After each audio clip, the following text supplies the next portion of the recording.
Hello,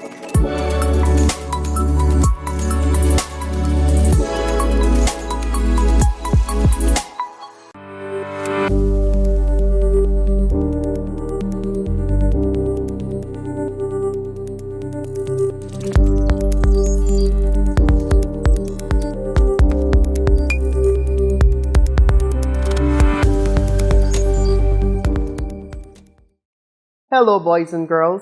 Welcome to Science and Daily Life. I am Sir Zamin. And I am Miss Ribbon. I do hope that you are having a wonderful day so far and you are well prepared for today's lesson. Can you recall what we did in our previous class? Yes, boys and girls, we looked at temperature. In today's lesson, we will be looking at diffusion. Now, boys and girls, our objectives for today is to 1. Define diffusion. 2. We're going to identify everyday examples of diffusion. 3.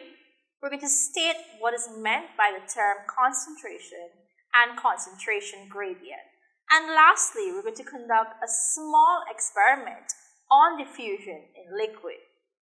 Now, you might ask when you're hearing the term diffusion, what is meant by the term diffusion?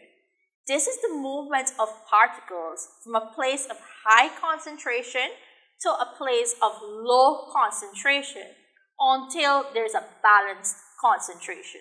Sir Zamin? Yes, boys and girls, as Ms. Ruman would have said, it's a place whereby you have a lot of particles, and those particles move to a region where you have fewer of them. And the particles keep moving until we have a balanced amount of particles between the two spaces. Now, boys and girls, let us take a look at some examples of diffusion.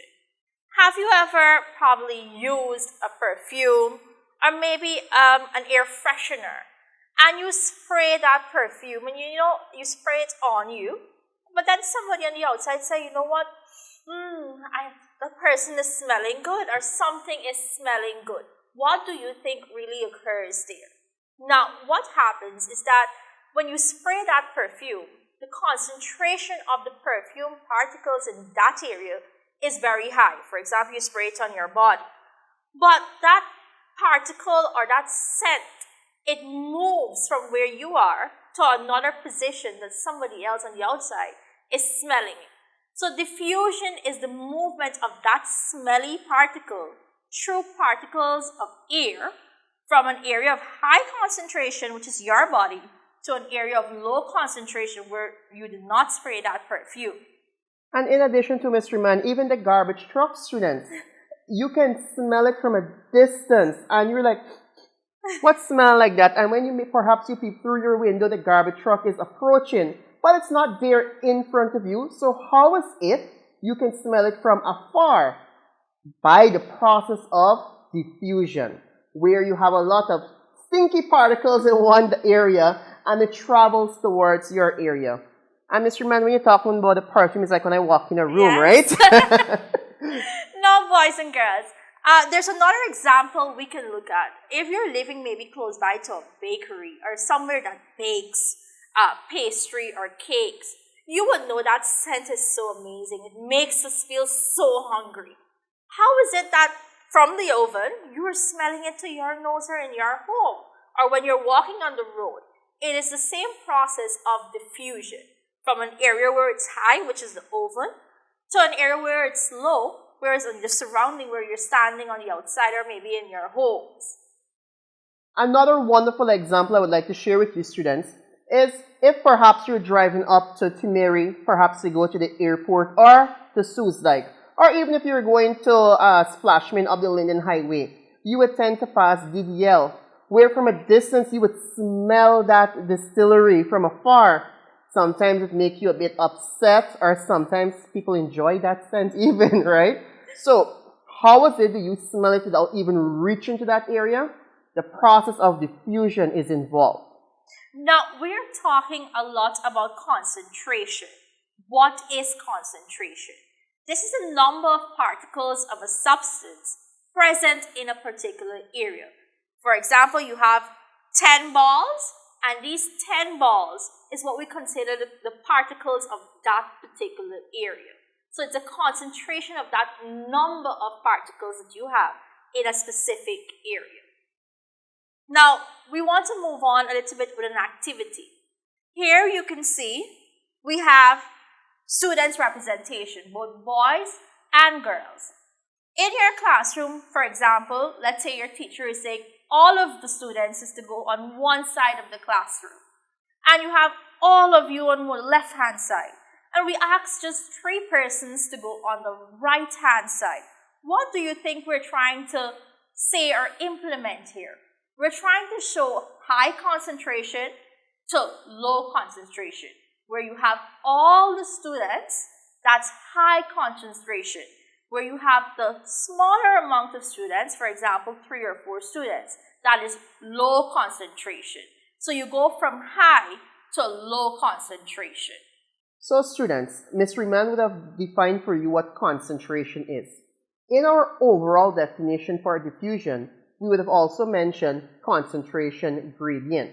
The concentration gradient is actually the area between the 2 different types of concentration, from the high concentration to the low concentration. So from the high to the low, that is what we call the concentration gradient. Now, how does the concentration gradient actually affect the speed of the particles? Yes, you'd have guessed right.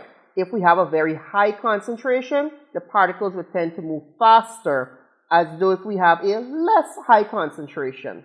Alright? Now, boys and girls, diffusion also occurs in liquid. I know we talked a little bit about the gas and we're smelling maybe the perfume or the garbage trucks and so on. But diffusion do actually occur in liquid. And what I want to demonstrate to you today is just a small experiment showing how diffusion can occur in liquid. Now, before we do that, I want you to think for me. Have you ever tried soaking a bag of tea bag into some hot water? What do you think will happen there? Have you ever observed before you add your milk and your sugar? What are some of the things that might happen? First of all, you have your cup with warm water, and then you put that tea bag into that warm water. You will start to notice a little brown spreading of particles there.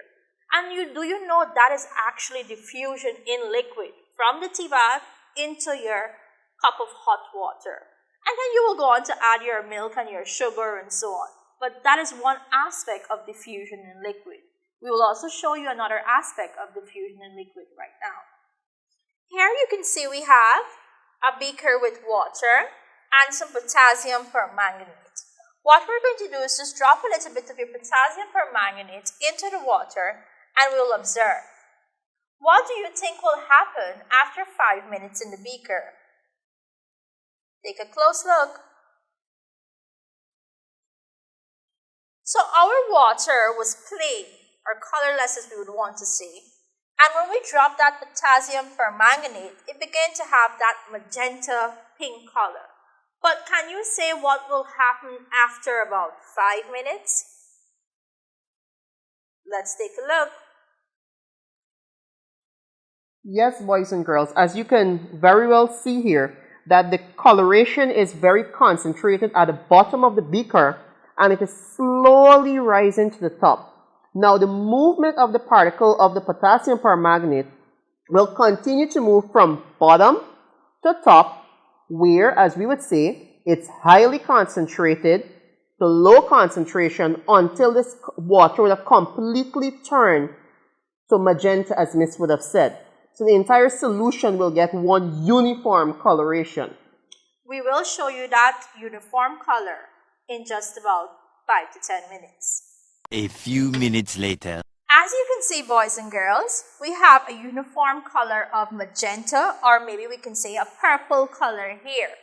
It simply is showing you that it moved from a high area of concentration to a low area of concentration until it's uniformly dispersed or, well, dissolved. So, do join us for another lesson as we continue on the topic of diffusion. Until next time, I am Miss Riemann. And I am Sir Zamin. Bye-bye.